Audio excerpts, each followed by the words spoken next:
And today I'll share with you some experiences of working with AI agents and autonomous systems. So the agenda today, what I have here is we'll just look at what is agentic AI. There are a lot of definitions, and in our field, of course, definitions and acronyms, they never stop. We all agree.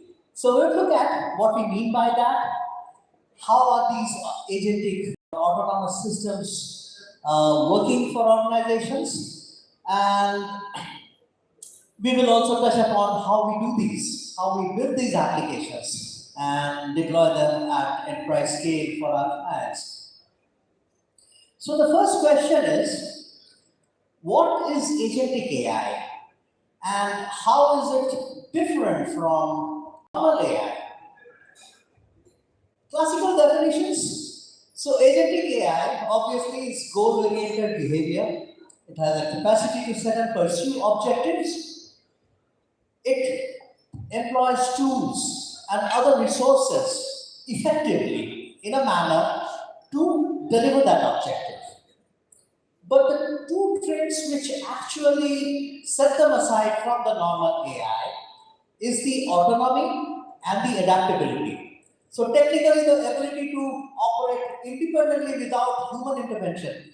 A lot of AI, we are not new to AI. We have been using, customer churn. We have been using sales forecast predictions, but each of them is actually delivering answers on specific user commands. So you want to do it for the next season. You want to run a sales forecast. You want to figure out the customer churn for a certain product or vertical or a service. Now, an agentic AI goes beyond that, so you can give it a larger goal, and it has the ability to actually and the resources resources to actually stick to the goal and deliver it. Now, when we talk about the autonomous systems, a good analogy is the autonomous car. It is in all respects, it would actually comply with these goals. So it is a goal oriented, so you give it a destination and it will take you there. Also, autonomous, of course, like it is a fully self-driven car, it will drive by its own. It is adaptable, meaning obviously it can face the changing traffic. It can do many things. It can weave in and out of lanes. It can recognize signal lights, stop at them, and again start when it's going green.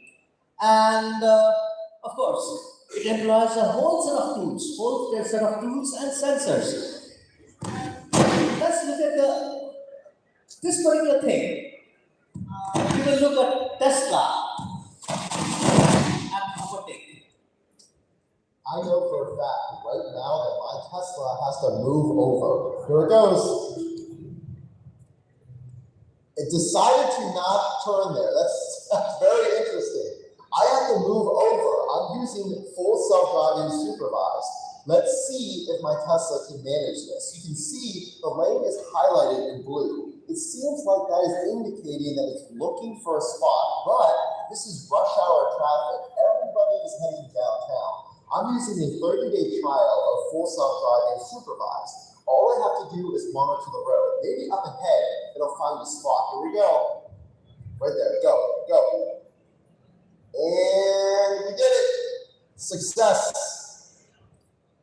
What do you think? That was smart. So the car decided it needed to change the lane and go up ahead because maybe it has to turn. And so it waited for the spot, saw an opportunity, accelerated, and slid into the position, and thereby changing the lane. Great autonomous behavior, great autonomy, and such kind of autonomous systems gives us the fear that as a driver, I need to worry, like if the cars drive by themselves. Let's go the next step here. That same car. The question, should we differentiate and overtake.